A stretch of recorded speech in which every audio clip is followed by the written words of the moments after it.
We are live on YouTube, Twitter, probably Rumble, hopefully Rumble. And we will be in a moment on Rockfin as well. As soon as a little red button comes up. See, Jessica, I have to just kind of ramble for a minute until I see the red button on Rockfin to make sure we're streaming across things. And that red button just appeared. So here we are. Let's dive in. While the left and the right don't agree on much, there is one thing that they will always set aside their differences and work together to stop. And that thing is a legitimate libertarian threat to their institutional power.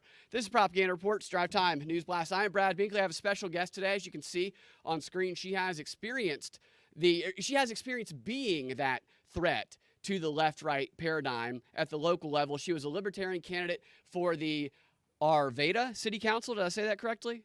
Arvada. Yeah. Okay. The Arvada City Council. Tomato. Yeah. Up in Colorado, and she ran what I would say is a successful non-conventional campaign. She's going to talk to us about that today, what she learned, and whatever else comes up in the conversation. Welcome to the show, Forest Mommy, a.k.a. Jessica Finsky. Jessica, any libertarian who runs for office is just completely up against it. I mean, we saw what they did to Ron Paul. Ron Paul would go do an interview on CNN. They would ask everybody else legitimate questions, even somebody like 0%.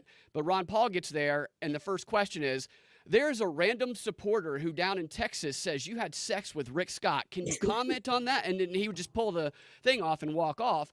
The institutional powers and the media that they control, they will all come together to destroy any libertarian candidate. So that's what a candidate knows up front, which means libertarians can't do it the same way that the Republicans and Democrats do, which I think is kind of freeing because they can be creative and do a non-traditional type of campaign. And I believe that you did some of that successfully. Well, tell us about your campaign, just your experience. For me, I'm thinking about that. I'm trying to put myself in your position, and I'm just like, I don't even know where I would start. I don't ever suggest it. No, just kidding. I survived. So I'd never wanted to do something like that ever. I like politics now. I like being involved, but I just never thought I would do that. And something like bit me. The race was available. Our campaigns director out here, Jacob Lurio, was like, you're in a good position. You might as well try, right? And so I was like, okay. And I know I have the platform online. So I did it. I filed and at that point I didn't have any idea. I had no idea. I had no idea about like what's going to happen, how to campaign. I had our campaign director, I had his help and some other people's help and stuff. But I was like, I don't know, you just throw your name in the hat and like call it good. But people who love campaigns, They really love campaigns. Yeah, they're like, this is like, they just love it. And I'm like, okay. It's like a sport for them. What was that? It's like a sport for them. It is. It's a sport, which I would get. And then I can understand if they win, they would feel really like, it would feel good. But yeah, so I signed up, and it was unconventional for me right off the bat because I posted my thing online, a picture of me. It was just at City Hall. It was just me. And I was like, I did it. I'm, walking the walk. I don't want to be just talking all this time. I'm part of the Mises Caucus, and local is our last chance. And we're trying to really do this. And so I just posted the picture and said, everyone's like, that's really cool, blah, blah, blah. Well, the next day, this 9 News guy out here, 9 News is a NBC affiliate. And he doesn't like me because I've outed him for almost doxing somebody else before. And, he's just corporate journal who knows more than everybody and knows more than us. And we're just the plebs. So, yeah, he must have been waiting. He was waiting for that moment to get me. So that was his moment. So, yeah, the next day he posted this whole thread on how terrible of a person I am. But it basically made me sound cool. Yeah, it did. I'm reading that and I'm like, you don't need to sell me anymore. That No. sounds good. So they called you an anti-vaxxer at one point, I think. Yeah, the whole first thing was like, if you live in Arvada, this girl, I have to do the voice because I picture it. Like, I was like, if you live in Arvada, this girl who hates the government is trying to get in government. She's an anti vaxxer and she hates journalists. And everyone Is was that how like, have you heard his voice? Do you think? Because I would picture, no. I I would mean, I have picture, heard his voice before, but the way he posted it was so yeah. dramatic. So I would, to me, it sounded reading it like she's an anti-vaxxer. Like I sounded more of an effeminate That's voice, be but closer to his real voice for right. sure. So But I was reading that, and I'm just like, man, they really do, and it's not even necessarily organized from the top. They're just so the local journalists. A lot of them are controlled by these Google News initiatives and all this money that gets pumped in and to. Tegna, this company, do you know about Tegna and all that stuff? No, what's Tegna? Tegna owns and used to own Nine News. It's like this huge umbrella company that owns owns all these stations. And guess who's on the board of Tegna? Pfizer executives. It's just so wild. So That's so it's definitely in his interest to. yeah, sorry to interrupt. No, that's I didn't know that. That's very interesting, and they try to make the local news look normal and grassroots, but it's not. It's CNN light at at a regional level everywhere, and that's crazy that it's a Pfizer. And within, I think I heard you say like 12 hours, he was already attacking you. Yeah, because it was like the day I posted the afternoon before, and then by the morning I was getting a text from my friend who had been previously almost doxxed by him, and was like, "Oh my God, he just posted your address." So that's the thing in that thing. He posted the affidavit, which it had my address on it, which is public records. But obviously, it was stupid how he did it and rude. And I don't know if it's technically doxing, but like obviously it was trying to intimidate me. But Yeah, yeah, it was that's what they literally the next do. day. I hate to use the comparison of Nazis because it loses its meaning and everybody calls everybody a Nazi nowadays. But the people who are like, I would never be a Nazi in Nazi Germany are usually the ones who would be the quickest Nazis in Nazi Germany because it's not going with the crowd that makes you not a Nazi or that makes you a Nazi, excuse me. It's like the hard thing is to stand up for something you believe in, even when everybody else is saying that it's wrong to do that.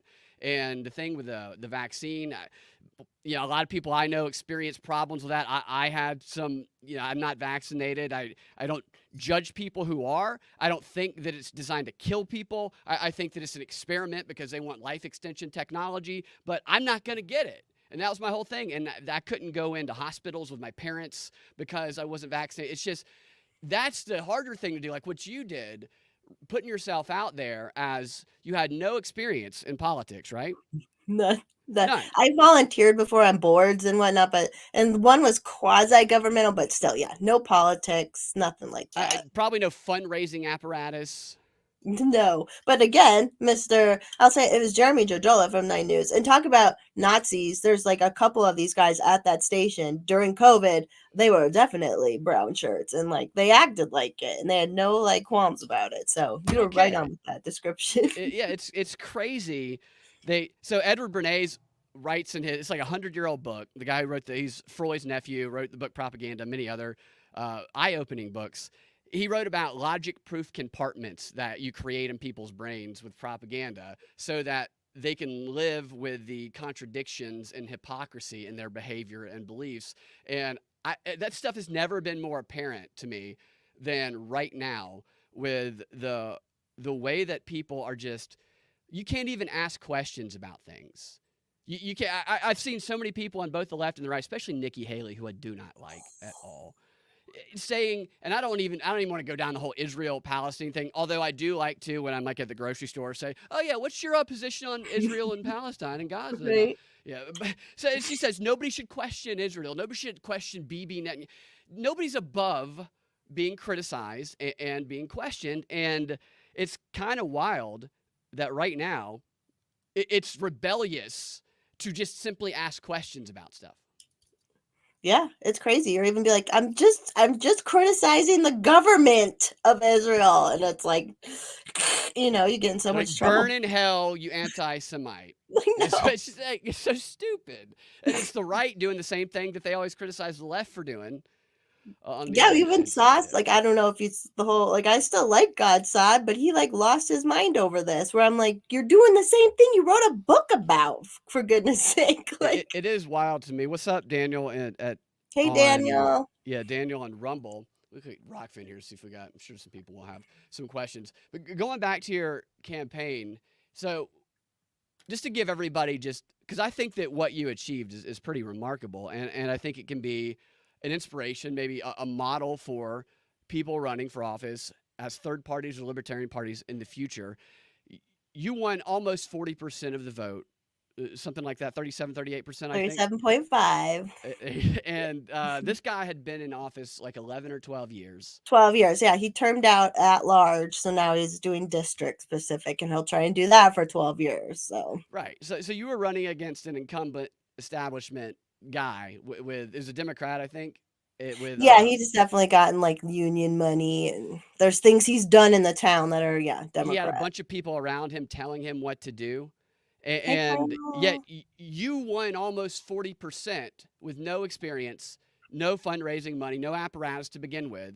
And if I'm guessing, probably with you had the help of your friend, but probably like, what the hell do I do? Not much of a plan in the beginning, and yet you were able to still accomplish this. What did you do to get supporters? Um, I mean, locally it was definitely hard. Online, when it blew up on Twitter, I actually found a lot more Arvada people coming in. Hey, Colonel. And interestingly enough, I had gotten connected with some GOP people. People are gonna call me Republican and everything now, but the GOP people I met with, and they were like loved me, and so they're like kind of got into me and kind of where they decided not to. We have a thing out here in Colorado where we try to work with the Republicans on just running a good candidate, right? So they like liked me, so that really helped with my local support. The online support was there. That's where I got. This is so funny because everyone's like, we don't want out of state dirty money, and I'm like, well, 30 different states donated to my campaign, so but that's Wow, because of Twitter, that's and awesome. it's national, but it did help. Like, people really did believe in it, so just being myself really did help get like it was funny because some of the people had to like explain me to other other GOP people, where they're like, she's a little crazy, okay, but like, That's funny. overall you like her. So it's just That's that great. happened, and like I did some of the speaking things, but that didn't really get any extra any local support or anything. That was just blah blah blah stuff. But yeah, I don't know, just being myself and meeting with people, and then people see I'm serious. Yeah, he did donate. He was like, oh no, not him. There was this. I'll tell a story later that remind me about the donations I had to donate to another charity. But Okay. so yeah, I don't know. It's just the Twitter thing really helped, and because it got me people out here. At first I was like, this kind of sucks though, because it's not like people in my district. But then I started finding more and more people in my district through Twitter. So that and other political organizations, and just meeting people and being bubbly, and being a blonde doesn't hurt ever. I'm So sure. Yeah. Yeah. So there's just some candidate like you have a great social media Twitter. You have a nice following there. Did you have that before all of this, or some of it, or how did you build that up? the biggest amount of followers I had before, it was about 26,000, that I just built through during COVID, just saying the truth.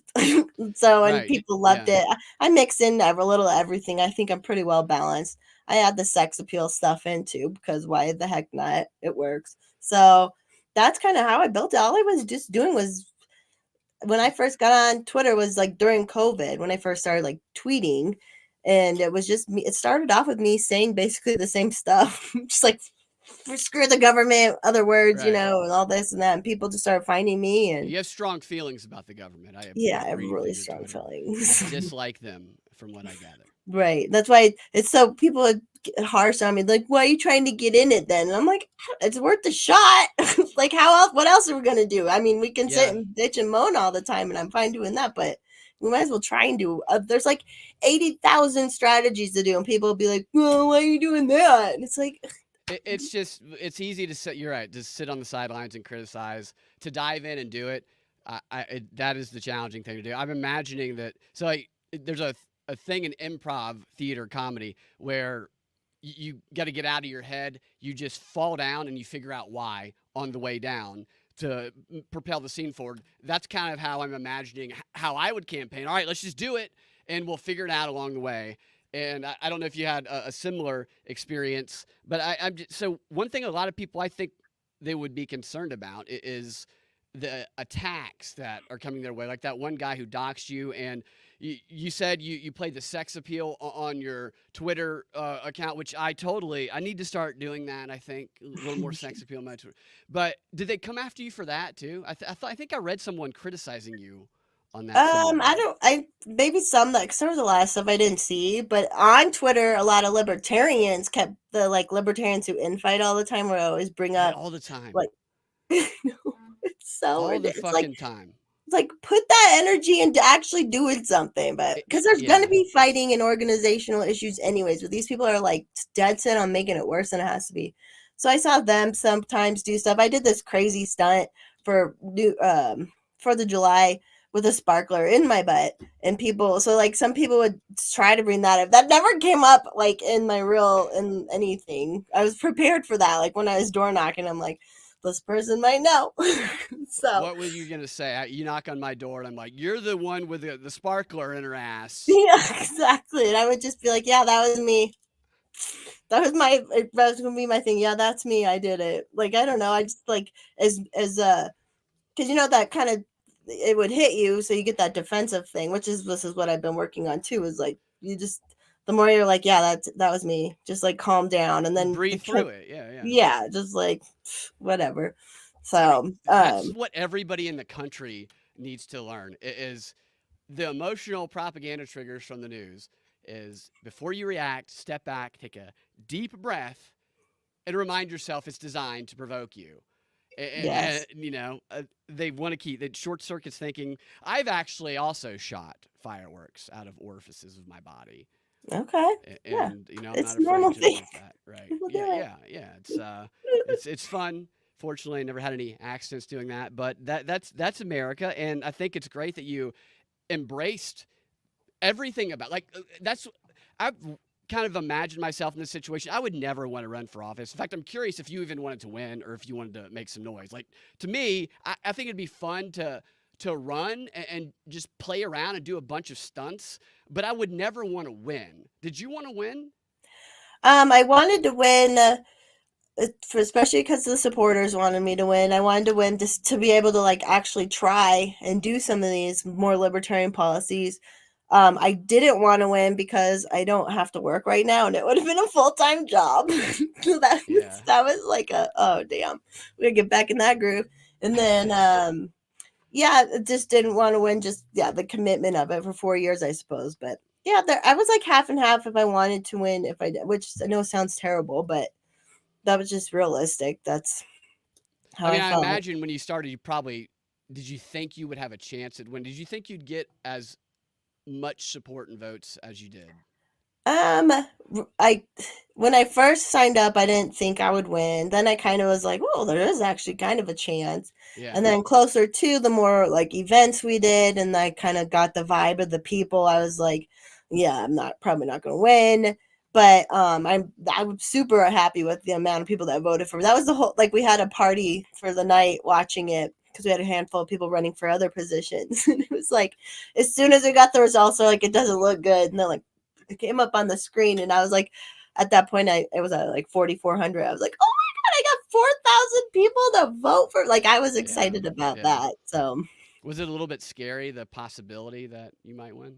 Yeah, because then like it would be, not only would I have to try and put forth my libertarian principles and stick to them, because I know I would get called out. So if I would vote on anything, I knew I'd just be, it would just be really hard to, and I have to be like really, hey Alice, I have to be really a lot more buttoned up. That's never a good thing for me to feel. So that was kind of, well, you think you would, but a lot of these politicians don't seem to be buttoned up. That's the thing. They've made it so like we have all these like dumb ones like Fetterman, and then the whole thing with the lady in Virginia, and then Bo Bird out here happens, and I'm like, and people say I'm so terrible. Everybody wants to go see Beetlejuice with Bobert at this point now. We had Daniel on Rumble says that he likes the green. Thanks, Daniel. And Daniel's Alice awesome. If says you hi. ever need a Power Rangers expert, Daniel is your person. Really? I don't Yeah. know a lot about Power Rangers. I know. I was like, kids I babysit loved it. Now I'm an expert because of him. Yeah, fantastic. Are you a sci-fi fan? One of your shows had, I can't pinpoint what the theme was, but I think it was from, I think it was one of the shows on your YouTube page. I think it A was sci-fi thing, or the intro music seemed like a little sci-fi. there's one thing that's got the like Marvel Universe soundtrack That's to what it. was. Yeah, that's Yeah, what it was. I'm not The into comics at the all. babies, lesbian, LGBTQI universe. Yes, exactly. Is what it has become now. Yes. You can't watch any of those shows without scissoring going on 10 minutes into it. It's just. Which is the name of one of my shows, is Scissor Me Timbers. I know that's why I brought that in. Tie it together there. Yeah. Yeah. What podcast? You have a couple of podcasts that you do. You do what are the name of your shows? And I know they can find them on your YouTube page. Yeah, so YouTube and Rumble. Mostly I'm Rumble because I kept getting strikes on YouTube. Me too. And abstain. Yeah, I could have just and I was like, I could just say no. I'd just be like, no, just say no to everything.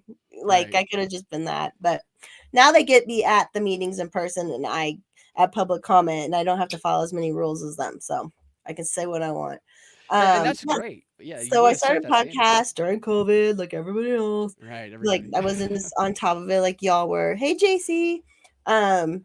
And so I have one show on Sunday where it's like we more interview people, which I'd love to have you on sometime.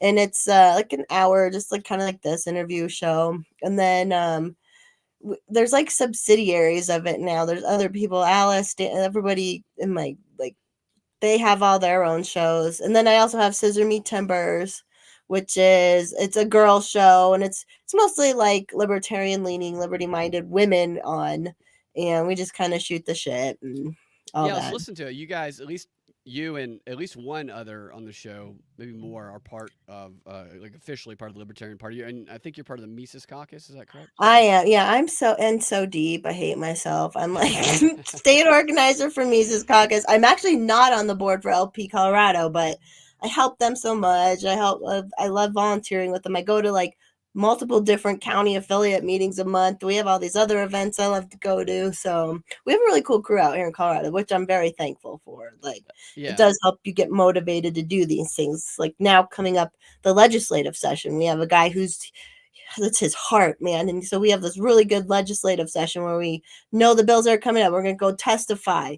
We're going to be down there all the time. And I was down there for a special session, and I was recognized. So I'm like, bring it. And they act all like crazy anyways. We have Democratic Socialists who are in our state house, and they act crazy. So I'm like, okay, fine. Set the bar. I don't care.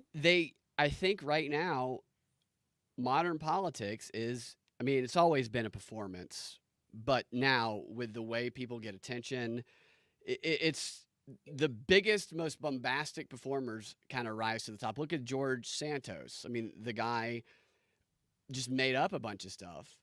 and I kind of hope he just stays, because I'm like, at least he's open about the fact that he makes stuff up. All these other people also make stuff up, but they just lie about it. Adam Schiff is the creepiest, rapist-looking person you've ever seen in your life. Yet he's been in the government for God knows how long. I mean, I feel like he's been there my entire lifetime. There's very few people who just appear to be like down to earth and normal, because they all lie, and I think that they think everybody's stupid because they talk out of both sides of their mouth all the time. And it's, for me, refreshing to see someone be an open book, because if you're an open book, then they ain't got shit against you.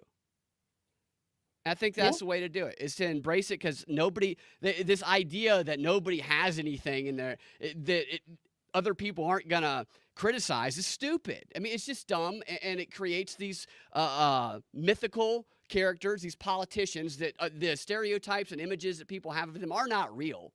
That's why it's so shocking to some people when someone has, like Jimmy Savile, when he dies, they have a 4-day parade in the UK, and then the police find his rape dungeon. You know, when you build these myths, it makes that a little bit shocking for people.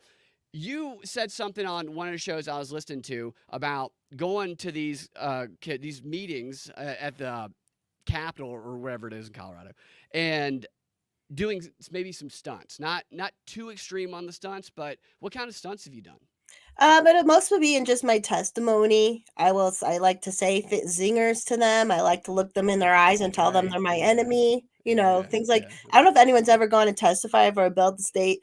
This is what got me almost hooked too. Last It's year fun. at the session, I went and testified for something, and then I was like, oh, that Yeah. felt Yeah. good. Yeah. It No, was like, it's great. it's therapy. It is therapy to me. So Yeah. anyone should give it a shot.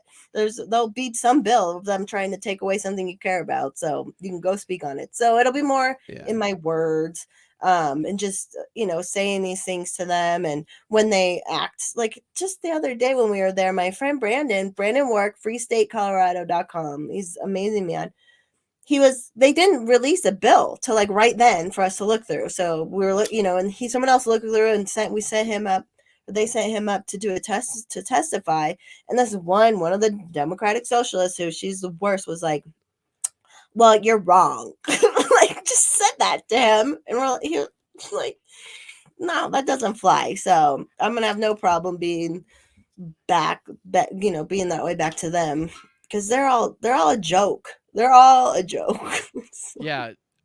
Garland Favorito of Voter GA has done a lot of the work on election integrity in Georgia and actually presented legitimate cases that are still in the system, despite the fact they say there were 61 cases and they were all dismissed, even though none of them were reviewed on the merits by the court. But he organized a bunch of people, over 100 or so, to go down to testify to the Georgia Election Board about the voting machines and all of the other thing, and it's just so much fun to watch because everybody has 2 minutes and they get up there and they just kind of, they do their thing. They either show a chart or they make fun of them.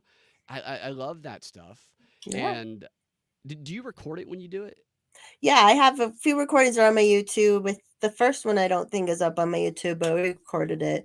There was an AR band that they tried to do last year, which they'll try and do again. But that was the same. Like, they were there till 1 a.m. because there was like 500 people who wanted to That's speak, and it awesome. was just, I wasn't there in person that day, but it was just like and you can zoom in. You can zoom in testimony now too. So it was just they've actually made it very easy for you to call in and yell at them a Yeah, little bit. and I don't think a lot of people realize that you are able to go and speak openly to these people. Now, will they listen? I guess that's going to Yeah. depend on who is elected in your state. But if it's recorded like you're doing, like some others do, you can take that recording and you can spread it on the internet. That is the good thing about the social media and everything, is the ability to show what's going on, what people really feel versus what some of these people behind the bench, hiding behind power, are doing.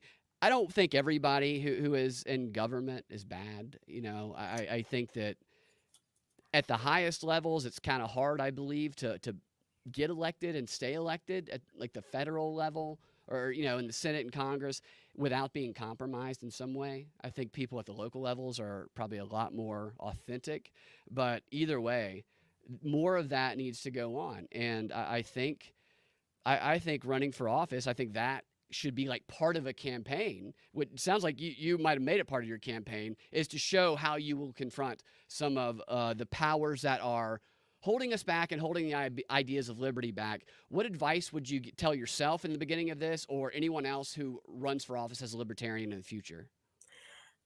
First thing is get a PO box. Just start with that. Yeah, yeah. So anything you have to put like to mailbox, so that doesn't show. Which no one, not to invite anyone, but no one's come after me. I live in a blue collar neighborhood and we're all strapped to the gills. And I was Yeah. like, just try it, Antifa, because that's who they were trying to get to come after me. It's so dumb. And then if it is a nonpartisan race, which this was funny, I don't know if you read this article from the Arvada Press. So I was just filling the affidavit out. I've never done this before, right? I'm like, okay, just fill it out. And there's a spot for my party affiliation on there, but it's a nonpartisan race. So I didn't have to fill that in. but I just did. I don't know. I'm just filling it out, Right. you Yeah. know. No, I knew it wasn't going to show on the ballot or anything, so it's like whatever. Well, so that day, the town clerk called me and was like, "You put this on here. Is that do you want that or do you want to redo it?" And I was like, "Well, it doesn't show up on the ballot, right?" And she's like, "No." And I'm like, "Well, then who cares?" Right. Well, people cared. People really cared. So they wrote this article about how me and this other libertarian who was running at the time, he dropped out before the votes, but like they're like, oh, these libertarians coming in and like made It's this it big. doesn't matter. How dare they fill out the form given to them? Yeah, I know, and like it matters. Like everyone knows who's right and left, anyways. If it's not that hard. And one positive thing I had this happen twice, but the best one was because it was this rich dude's door I knocked on, and he was like, "Oh yeah, I read that article where they were like she's a libertarian." And I was like, "Whatever," So people saw that and thought it was stupid, which was good. And the whole article is Yeah, hilarious because they were being so exclusive of totally. us. They were like, "Oh, libertarians this, libertarian that." And then they got to the part where I was like, I want to end DEI training Oh in the my city if God. it's coming up. And then Yes. my opponent said something like, "Oh, that's disruptive. We need to be as inclusive as possible." I'm like, the whole damn article was exclusive. Was he And like, sucking like 3 dicks when he said that? I don't think anybody really agrees with DEI stuff except for the no. politicians that benefit from it. It's the stupidest stuff. I don't know any black people. I know a lot of black people. I play a lot of basketball. They all think it's stupid. The only people who think it's great are the white progressives that I know who've never actually met a black person in their Right. lives. And that's literally him. He God. works for a bureaucracy. He works for another department in the government. And he's city council now and been city council. I'm like, how is that allowed? That's like double. He's got 2 taxpayer jobs now. That's what he does. He's a government funded career politician. And these people who, like that article, you're right. It made him look like a dipshit, an unlikable dipshit that nobody wants to hang around. He's like somebody who is just going to complain about something every few minutes and find a reason to make himself the victim in every situation he's in. He definitely has his pronouns in every bio that he is, and he definitely protects people from being misgendered, and he definitely has very few friends because he's trying to impress this establishment media that the progressives project, because maybe he thinks he'll get a job at CNN one day or MSNBC from the local outlet. But none of that shit reflects reality, in my opinion. I think most people are pretty, more to the middle, and I think that they're tired of that bullshit. I mean, how many swimmers with big dicks are going to dominate chicks till people are like, okay, this is a little too much? Right. Yeah, it's going to happen. Yeah.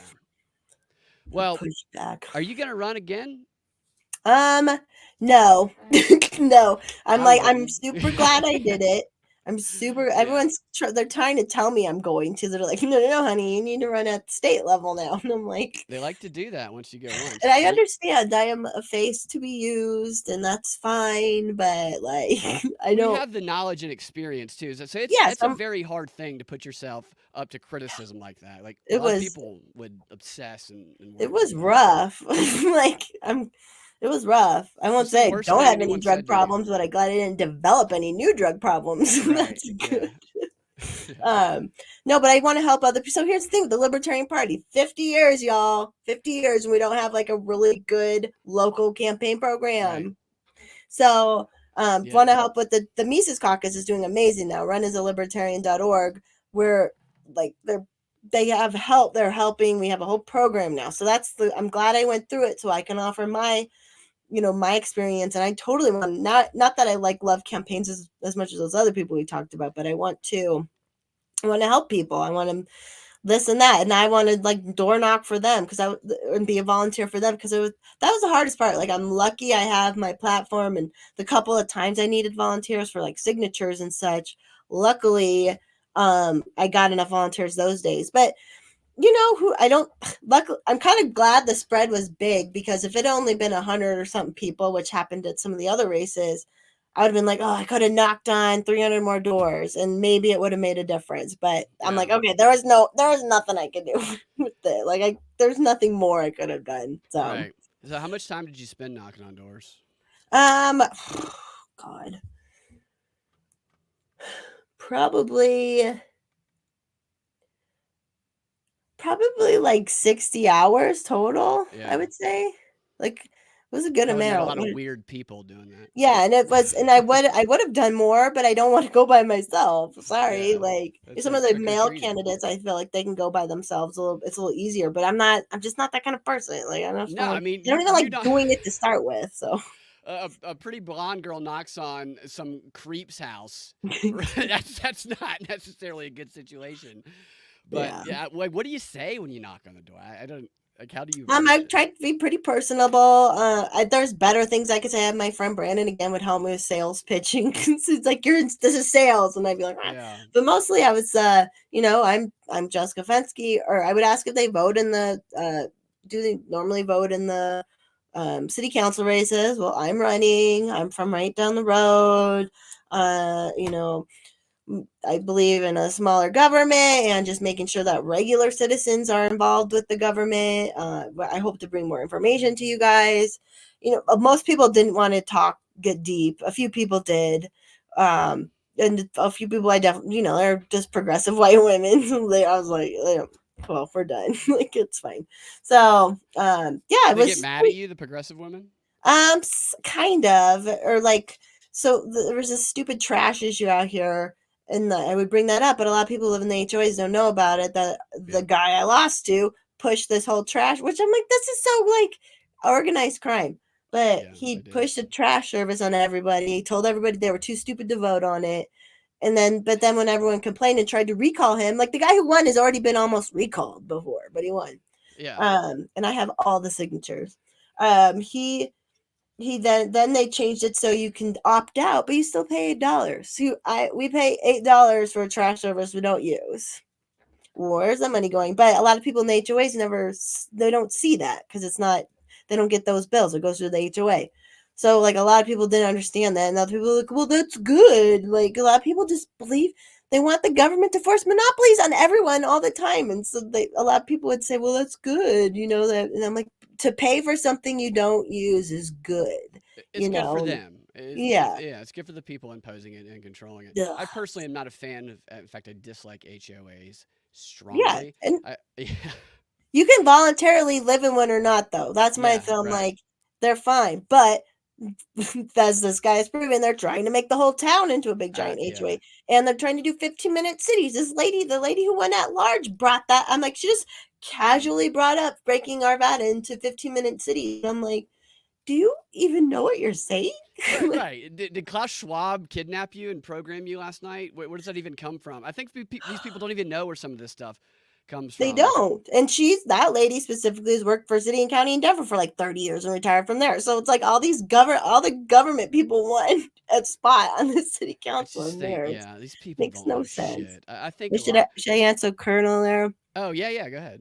So at first he didn't care, and he was like, "Good, yeah, good on you." He doesn't participate in any of my This politics is Forrest at Dad. What all. did Forrest Daddy think of all of this? Is the question. So he was at first he didn't care, and then when I got doxxed, he was mad. I And bet. then Yeah.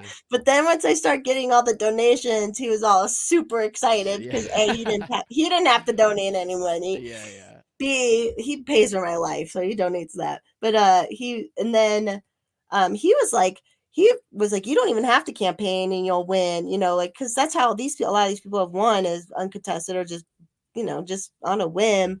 So before they become establishment. So he really thought I was gonna win, which was kind of cool.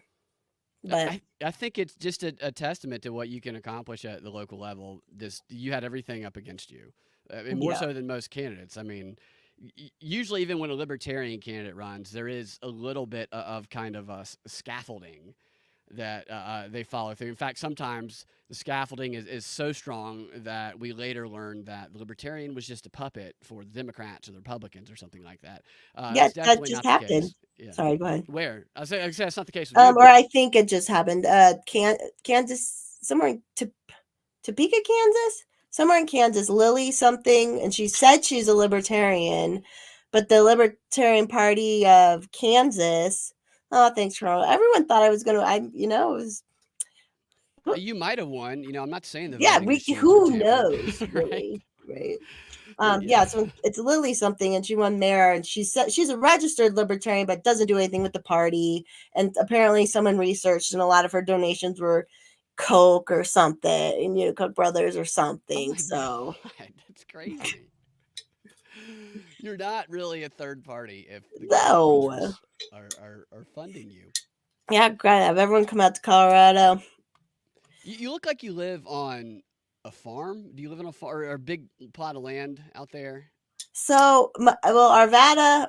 This sounds so snobby. The property I grew up on with my parents and their house is about an hour from where I'm at in Arvada, and I get to be there and I go there a lot because it's in a forest where Forest Mommy came from, and I just spend a lot of time down there. So Yeah. that's not like I don't live there permanently. I just try to, and Yeah. especially since my race, since I didn't lose or I lost, I like get to spend more time down there, which is fine. So it's a family property That's cool. in And you can rural take your dog. I know Colorado. you have a dog, which I love to. I have a dog, so I take way too many dog pictures. I've seen some of your dog What pictures. kind of dog do you have? He is a mix of a boxer and a pit bull. Oh yeah, He's I adorable, like it. is what he I is. like it. Yeah, yeah. No, there's a meme where it's like a guy like every time my dog does something and he's got like a giant camera crew photoing it. And I'm like, that's me every time my dog falls asleep in a cute way, just all the time. So tell me about the origin of all of this, which, from what I understand, had to do with the COVID lockdown and how it affected you. Yeah, I mean, really, I got doxxed on Facebook in March 2020, and so I got off of there. But I was like, there's something wrong going on. I need to figure this out. So I'd gone on Twitter, and I don't even know how, but I started being on like Liberty Twitter Mm-hmm. and finding people like you and Monica, like I said before, like your voices are, I can still remember like your voices from that time period. And I'm so thankful for people like you who are out there saying the truth. And yeah, I just kind of was like, okay, I have a free space to speak here and talk about what I feel is going on. And getting on Twitter is that the information, even with all that censorship that was going on, the Yeah. real information was still out there. You Yeah, it could was. still find it. Like I found Rational Guard and all those people and all, all this information that was the real information. So yeah, I just went from there and built and then now I got involved with the party and Did that which piss you off, all the shutdown stuff? Like you were oh mad about it? I lost 20 pounds. I was so mad. Yeah. Like Yeah. I was just like shaking. Yeah, it made no sense. Me as someone who paid it forward in my life, kept myself healthy, did everything right, and I was treated like a criminal. I was treated like I was bad. And Right. like It's you know crazy. what I mean? And I was like, I'm not bad. I'm not doing anything wrong. And the fact that when you would question anything, the way people would jump on you, just Right. questioning things, it felt so vile. It felt just so. I never treated people like that in my life. Not that I'm a Right. perfect Yeah. person, but I never treated anyone like that in my life. Right. So it was just, yeah, I was mad. I built my husband. Now, like I've been able to build my great life I wanted because I used to work when I was young and I was broke. And now in my 30s, I was like, awesome. I built this. I can do my yoga. I can do my skiing. I do my dancing, all this. And then they just took it away from me. Yeah. Just took it Yeah, away from me. totally. They just killed all the scene for especially stuff like entertainment like that, and they just spent all their time sucking the shit out of Dr. Fauci's dick, and he became this hero, and they just ignored his history. Yeah, yeah, They ignored like the gay clubs were discriminating against me, who had been the supporter of them for years. And we know what Fauci did to the gays, and they were the first ones to fall in line with all this. And it was like, right. what is wrong with you people? They brought so Fauci, the questions during the press hearings weren't about any of the evidence or any of the potential side effects, which even if you, so they call them rare side effects because they pretend or they demonize any doctor who might say, I discovered a side effect, which means doctors won't report them, which means they're always going to be rare when the fear is sat there. But even so, there are still rare side effects that you can find on Google Scholar, that you can look at case studies, and you can go to people and say, hey, you know that the vaccine wasn't 100% effective on 100% of people. Here is a vaccine side effect that was adverse for someone. And they'll be like, you're a MAGA Republican. And then they'll be like, Brad Pitt should play Fauci. And then Brad Pitt is on SNL pretending to be Fauci. It was the craziest shit I've ever seen in my life. And people, you've been tweeting about this recently. I was reading it. People forget about this. Like it didn't happen. Yeah, I mean, everyone's brains got melted. I mean, okay, we're one of what, 2 or 3 countries that can have actual pharmaceutical advertising. What's at the end of every advertising? Adverse side effects that can happen. So everyone knows you can't even give Advil to everybody because there will be negative side effects. It's crazy. Well, so I do theater and comedy, and most of the people, except for the ones that are closeted and talk to me, but they don't tell other people necessarily all of their true beliefs, they'll get in arguments, like a handful of my friends, and some of my friends, one of them in particular, is a good guy, he's a smart guy, but he actually, in this instance, wasn't very smart, because my other friend said that he thought that a vaccine might have had an adverse effect on a family member, and he's actually has a pretty good argument for it. And the knee-jerk reaction was, I hate to see you consumed by Newsmax right-wing white male Christian extremism. Alex It was Jones. just, That's Alex Jones stuff. no, it's crazy. It was like the most convoluted connecting of every single thing that he's been conditioned to think is bad into one. And I'm like, well, what about the people who it's proven, like from your sources, to have had an adverse side effect? Is that person also a MAGA white Christian? Where does the line go? When can you just express consideration about it? And I've been racking my brain the past few weeks about how this person who's so smart is so captured and brainwashed and demonizes speculation, but is blind to it. It's wild. Does that make any sense, what I just said? Yeah, no, it's crazy. That's the whole thing about it. And they turned to even just that whole thing trying to connect things with this and that. And they've tried to do, that was the whole plan all along in 2016 and all the hype about Trump and trying to connect everything and make everything identity politics and everything, all this and that. And it's just like that is the like the enemy, I think, of libertarianism. I actually believe that most people, they don't realize it, but most people are libertarian in the way that they behave. I know a lot of people who express progressive ideas and are very sometimes radical on social media, but they've started their own business. They've pulled themselves up by their bootstraps, and they're very resourceful. And I'll tell them, like, you do everything libertarians promote, except when you go on and promote, take all my power away and give it to collectivism. And that's what identity politics, it doesn't matter what it is, Israel, Gaza, whether it's religion, whether it's race, whatever, it's always takes the worst person in whatever the defined group is and defines everyone in that group as the worst person. So it is a built-in conflict that will only lead to power gained by the organizer and wealth, and division and prison and possibly death by the activists that they coax into going on the, quote, front, put your body on the line, as Linda Sarsour used to say, and they'll just go fight and kill each other. It's just like, people get mad at me when I criticize, because a lot of people like to do activism, but I'm like, look, you have to, is activism that gets no attention by the media? I'm cool with that, because those are people that are probably not getting manipulated by the Stacey Abrams of the world, who literally got wealthy and famous beginning by sending a bunch of black guys after the Rodney King riots to the only Korean grocery store across the street from Spelman University, the all-black university, and burned down and rioted and ran the whole family to the top of the building and tried to kill them. She led that, and she admitted to leading that. But she didn't. She wasn't on the front line. These people are conned and manipulated with this idea of being a part of something. And you talk about libertarianism to them. I had somebody say to me once, I fucking hate libertarians. They're fucking extremists. I'm like, I'm a libertarian. I align with libertarians. And they're like, she just like walked a couple of feet away from. This was after a show that I did that I killed at. And she thought I was funny and then instantly was disgusted by me when I told her that. And they fucking demonized the idea. And it's crazy to me because here in Atlanta, there's a Cop City protest against this building of a cop training center. And the ones leading the protest were libertarians, and the ones protesting in the woods were these communist Antifa people.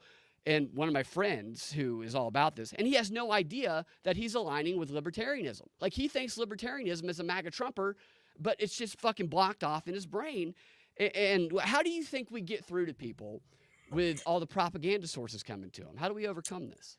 One thing just a very simple thing I've said to people that they seem to have, that I've had people that say, "Oh, I've never thought about it that way," and it's just so simple. It's just like, just say, there's an apparatus of force. You're not scared necessarily of the left or the right, because guess what? We all are friends. We live around people who are left or right, and it's fine. We're scared of the government forcing the right on the left or forcing the left on the right. That's what we're scared of. It's the apparatus of force that can do the forcing. That's it. And that's that. The less power that has, the less we have to be scared, but they've got everyone scared of the left or the right, which is trust me, everyone's got problems. But without the government, who cares? Much like with the COVID restrictions, if the cops had said we aren't enforcing any of this, then none of that would have went on, so it's like, if you have nothing to force it, then it's not as scary. And that's crazy with your experience after a show. Like, here's an example of, oh, maybe what I've heard is wrong.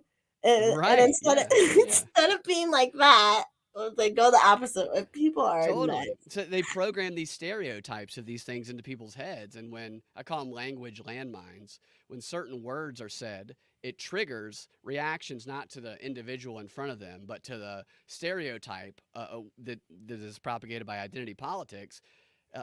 They're no longer listening to whoever's in front of them. Yeah. And that's so I try to use different language whenever I recognize that certain words have been demonized and triggered, because that's what they do. I used to do a lot of these. I would go to a lot of these indivisible activist trainings and some of these other stupid groups, which are very influential. They have people in precincts all over the country. Some of these people they were congressional staffers and they got funded from the top. They pretend to be grassroots, but I would go to their trainings and they are the stupidest shit you've ever seen in your life. But they influence people who are looking and searching for something, are looking for a leader, or want to be involved in something, and they exploit that.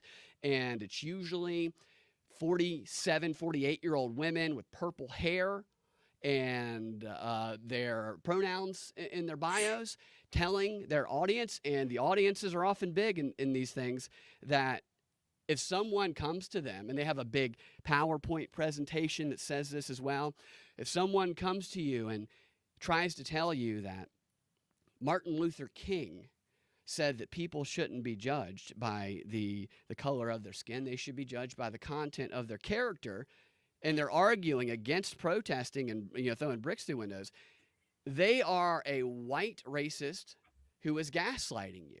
Like, they literally change the meaning of powerful, influential figures, wonderful words like that, to fit their agenda. So that becomes unusable. Like, you can't even say, hey, well, if you're using this identity, it seems like Martin Luther King wasn't down with that. Then they'll just back off and say, you fucking racist gaslighter.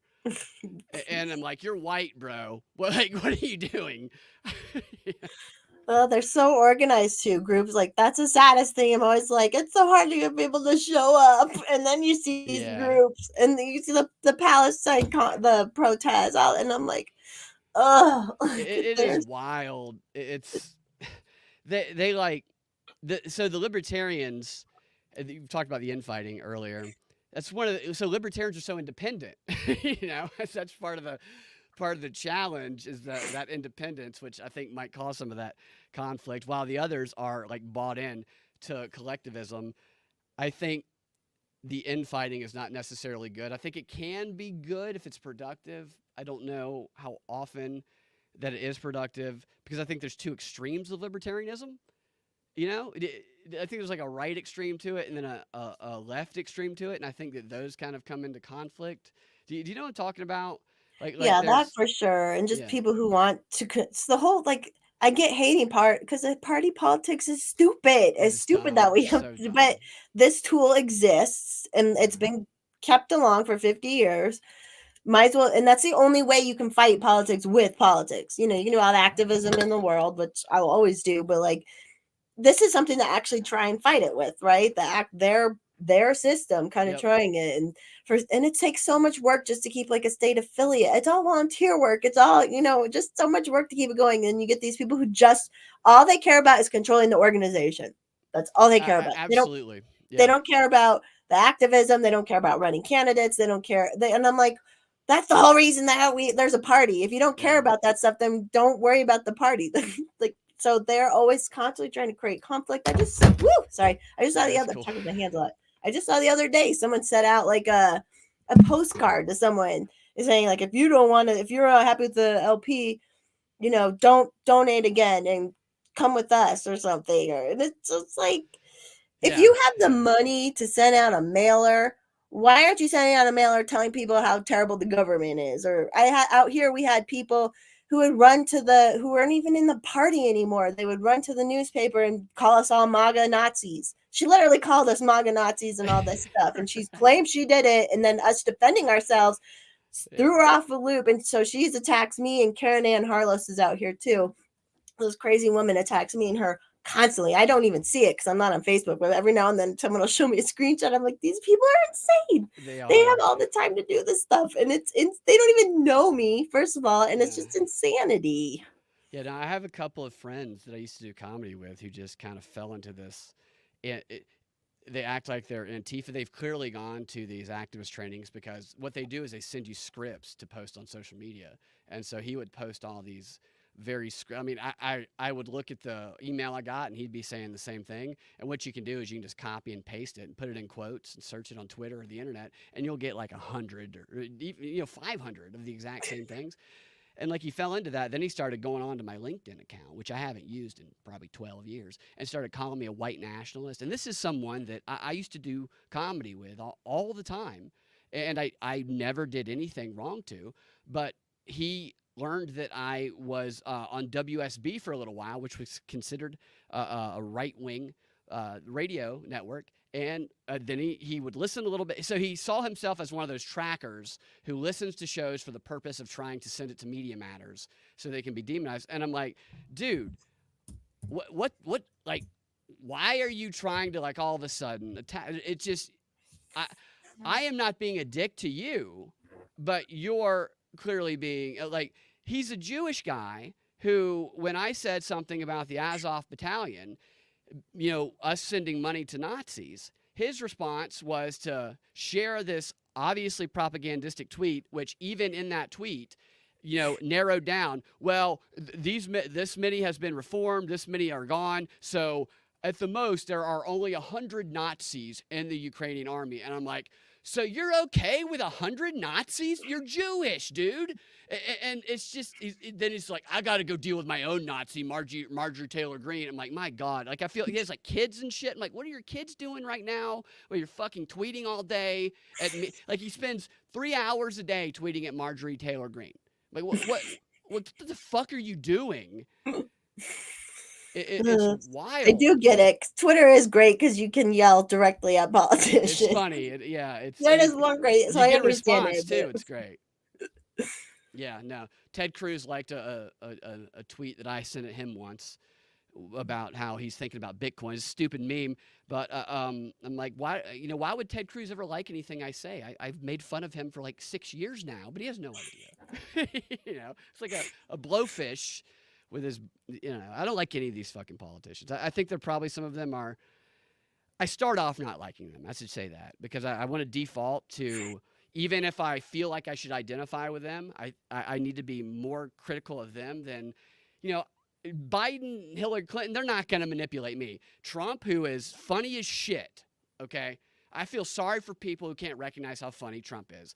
However, that don't mean I trust him, Yeah, I stepped in the hornet's nest today just asking him, and I'm like, chill out, guys. I actually hope he wins because it'll be like hilarious. So right, if we're gonna, might as well have something funny. And I love how the media is like, well, Donald Trump keeps saying Obama, calling Biden Obama, and his mentally declining. Just to counter the Biden narrative, Trump does like 2-hour stand-up comedy rallies 4 times a week.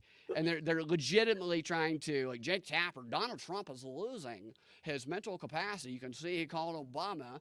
It's just like, I wish they would just fold up, suck their own dicks, and roll down a hill into a hole in the middle of the universe. Where Brian Stelter and Jake Tapper and Anderson Cooper can all have group whatever it is they do at CNN together for eternity. It's so annoying, and I try and stop myself from getting like mad at it because I know the idea is to piss people off. It's not to report news. Like, if you judge these people as people who are journalists, then you'll go, well, they're fucking terrible at their job, but they're not journalists. They're provocateurs and they're propagandists, and they're great at their job. And to remind myself of that. I know.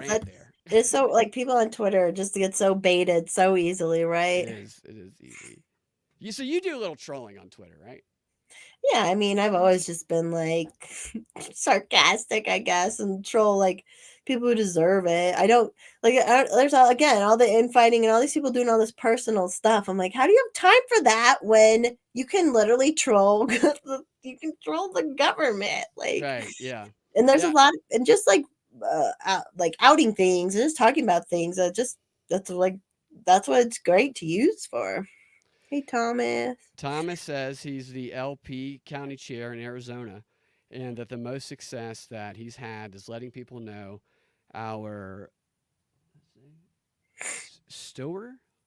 Just that they're the most 2A party. Okay, the most 2A party and business we want to deregulate and promote small business, which seems like a practical thing that most people would want, Yeah, I did a Chamber of Commerce event, of course. I did a couple events with them during the whole thing, and it was interesting. Like, some of the business people there, I brought, like, in just talking face to face with the people, I brought up, like, yeah, actually what happened during COVID, that was wrong. And then, like, it was like they hadn't heard anybody say that to them. Nobody's told them that it was wrong what happened to them, and that shouldn't ever happen again. So that was kind of cool to be like, to say that, because this one lady, she was like a totally crunchy granola person, which so weird. They all kind of fell for all that crap too. But then she was like, no, we own this health business in Nevada, and then, like, it just came up, and I was just like, it was just like, she was like almost like crying. She was just like so thrilled to hear me say that was wrong. Yeah. She's like, we have a health business. We care about health. And like, we knew it, so that was cool.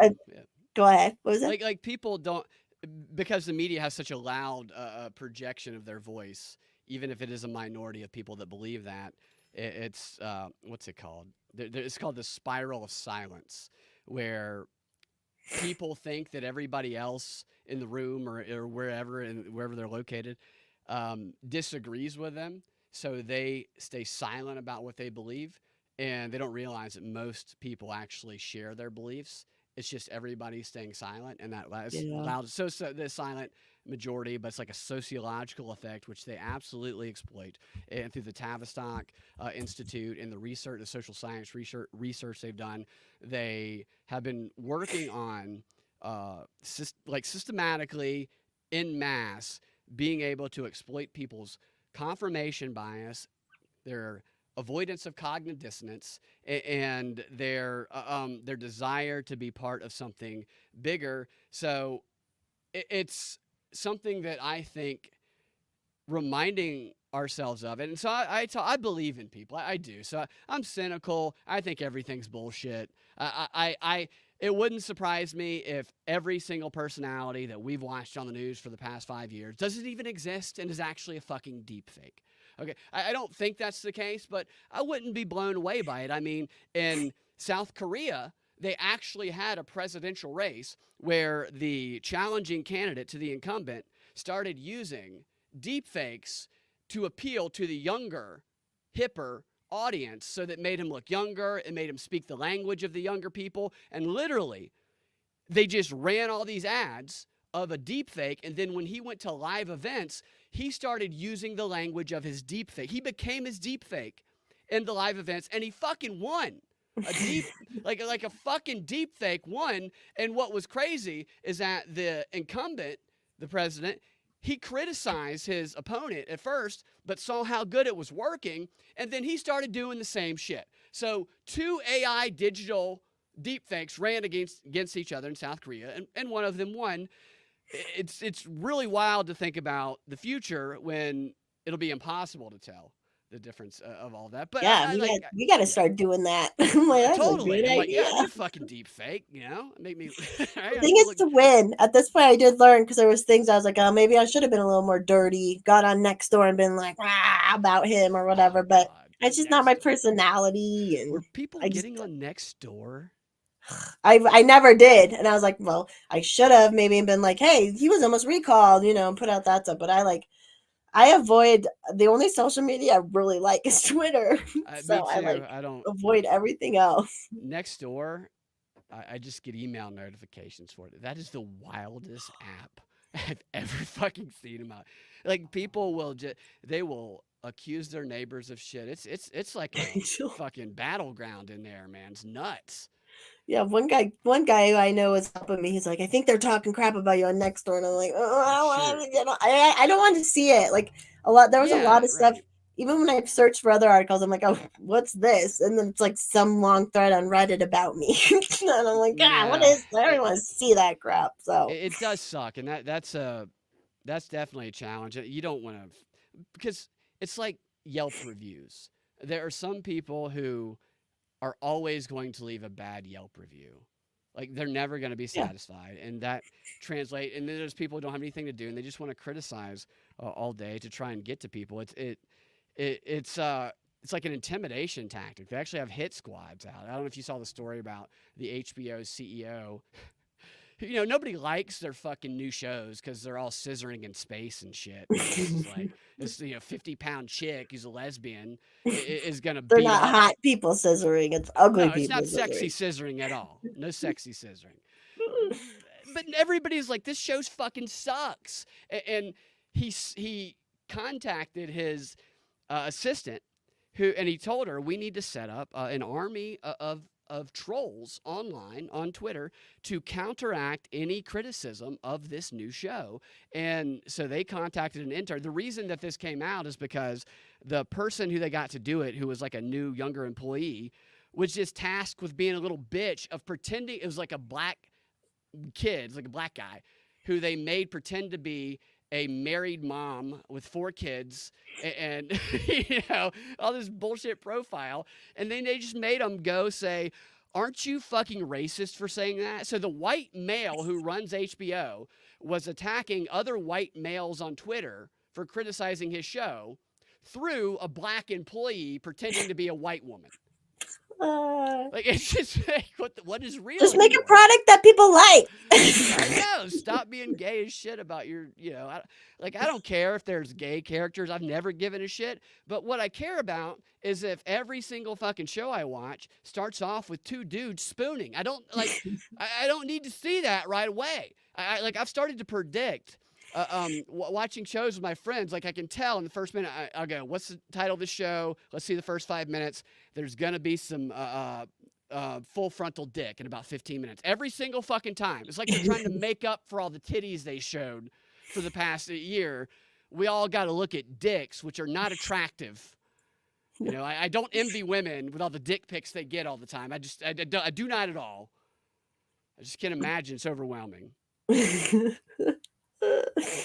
Sorry, I'm very passionate about No, that I subject. get it. It's been about an hour. Do you have a few more minutes, or I don't want to keep you longer than? Yeah, I'm not Okay, doing cool. anything.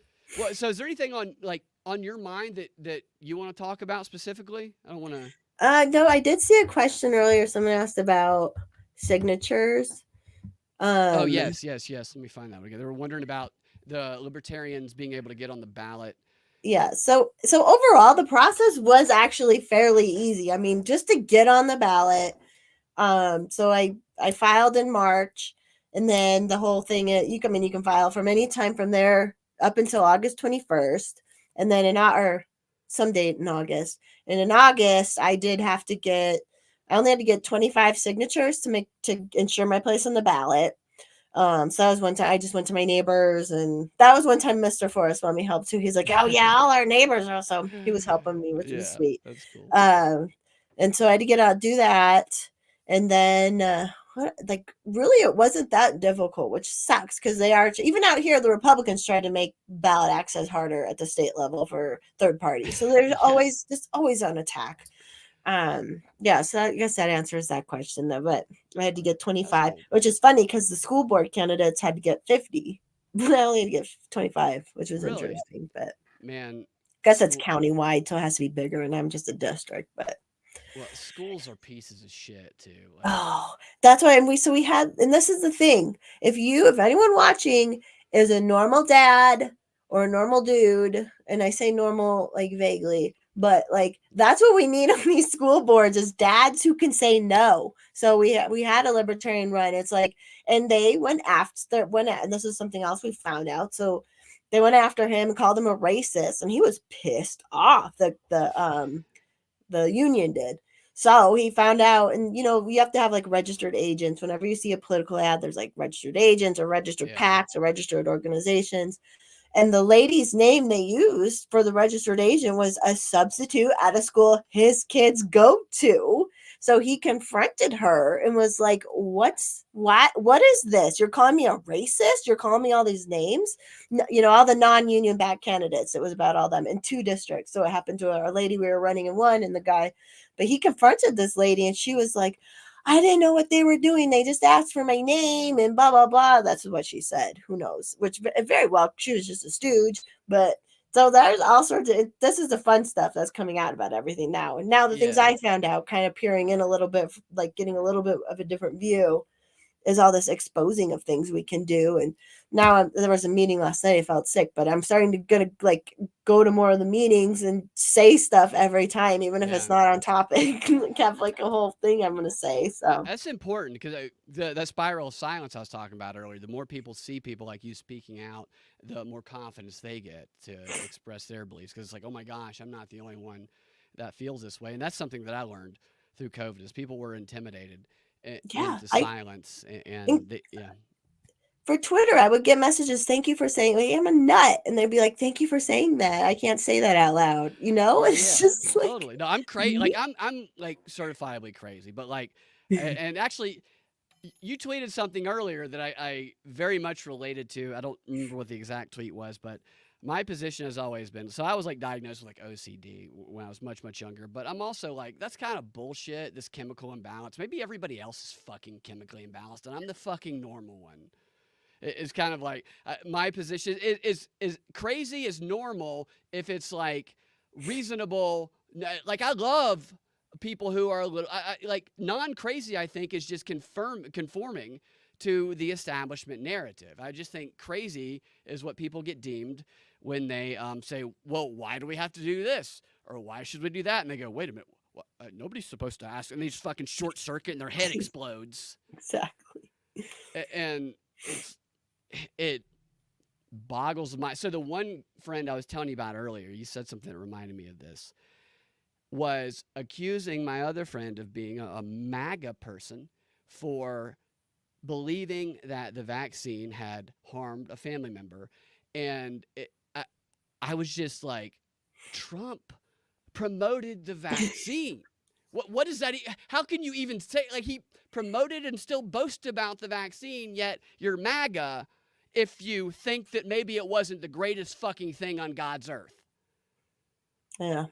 Yeah. How do you fix that? How do you, I, I I don't don't know how you know. deprogram that It's type, wild. especially. So I'll see this friend and we'll be after a show and we'll be hanging out and him and his girlfriend. So I love them both very like they're both super cool and I love them, but like I try to just ask questions when it comes to politics if they bring politics up, and they do bring politics up because they inject identity politics and racism, and we're all white people. All of us are white people.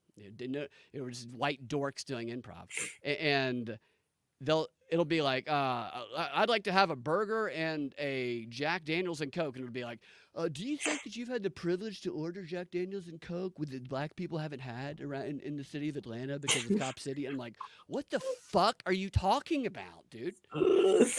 And I feel like they sit around and talk about how we need to be saved and we need to be taken and we need to follow the anti-racist path, which is like following Jesus. You can never fully not be racist, but you can always follow the path of anti-racism. Yeah. And it's nothing but white people who are leading people down that road. It's just, they're the most and racist. they are the most fucking racist too. They're so fucking racist, Jessica. All right. I don't want to keep you. I could go off forever on this shit. Yeah, let's really do this again. And I really I would could. love to come on again and do some deep diving or like hearing some shit. Definitely. Love Yeah, it. no. We'll definitely do it again. A couple comments. Tits McGee says that Forrest Mommy is hot mommy. Oh, This thanks. is on Rockfin. Thank And you. Sir Tim of Tunnels says if someone had pronouns in their bio, I can't take anything they said seriously. I can't either. I just can't either. No, I Just have a personality. I don't have to put pronouns in my bio. totally. Thanks. I wouldn't want to like. I would never want to work for somebody who sees pronouns and goes, "That's somebody I'd hire." I That's know. not. You're right. So your Twitter account at Forest Mommy, correct? Yes, at Where Forest else Mommy. can people find you? Pretty much. I mean, YouTube, Rumbles, where I stream to Forest Mommy. They're pretty easy to find. I have a link tree on my Twitter. I do have an Instagram as well, which is funny because I like don't post sexy pictures on Instagram, which is that's where people think you're supposed to. Like I Right. do it on Twitter. It's more Yeah. fun on Twitter. But I have an Instagram that's Forest Mommy CO, Okay. and I'm fairly active on that. That was I didn't have Facebook during COVID, but on there I lost friends, and I was not even saying Yeah. anything wild. And they'd be like one time I said, it's not normal to need to need 2 and 3 boosters a year after having 2 It's not. shots, and someone was like, someone who I've known forever was like, you're anti-science and blah blah Yeah. blah. And I'm like, okay, but literally, what other shot have you ever done that for? Never. So, Did you ever see that video of Dr. Fauci knocking on black people's doors? Like oh when my, he was yeah, doing from his this? that like biography that was supposed to make him look good, but it made like to people And they it were wasn't like, even. no, motherfucker. Yeah. I'm Dr. Fauci, ate a bowl of cigarettes for breakfast. Come on down, colored person. Let's get the shot. And he made sure to bring have the black doctors there too, just like Sanger and all these people did back in the Right. day. They bring the black people The along to talk to Tuskegee the people. Project. I've done multiple shows on the Tuskegee Project where they weren't infected with syphilis. That's a lot of people believe that. That's not true. They sought out people that already had syphilis, black men, and what they did was prevent them for the next 40 years from ever seeing a doctor that would diagnose what they had, because what they wanted to see and learn from, and this is according to the statements of the John Hopkins doctors who were also behind COVID, the very same doctors, is they wanted to see the ravished corpse of a body that has been destroyed by a lifetime of syphilis, and they had to prevent any treatment and care. So how they did that was they contacted all of the African American doctors in the general vicinity where they lived, and they gave them this list of people, of black men, told them not to treat them, and they gave them a woman, a black woman, who was their personal nurse, who would bring them warm meals, who would come help them at their home, and who would drive them to all of their appointments, and who was their trusted person who helped them. And that woman's job was to make sure that they never discovered that syphilis was destroying their body for the rest of their lives. It's fucked up. And they were doing the same fucking strategy when they were trying to get black people not to be vaccine hesitant. And then when you bring this up, what do they say? You're a racist for causing vaccine hesitancy in black people. Fuck Because those these black people aren't motherfuckers. smart enough to know they need it. Duh. Right, But we're not the right. racist for thinking that. Totally. It's like you're a fucking racist for like thinking black people are smart. It's just so dumb. Okay. Thank you for hanging out with me, Jessica. I appreciate it. Again, anybody who is interested in running for office as a libertarian or really any party, I think you could probably learn from Jessica's experience. And I think you said you were going to put together something maybe to help people. And I think that's a great idea. It's just, you went through the torture chamber. So, Like you really did. It's just wild. That's a very brave thing to do. And I know a lot of people thanks. appreciate it. So check her out on social media, follow her on YouTube, and take lessons from her and apply them in your lives if you can. Thank you guys for listening. Thank you everybody in the chats who commented, hung out, Rockfin, Rumble, YouTube, Twitter. We'll talk to you guys next time. Have a fantastic rest of your day. Bye.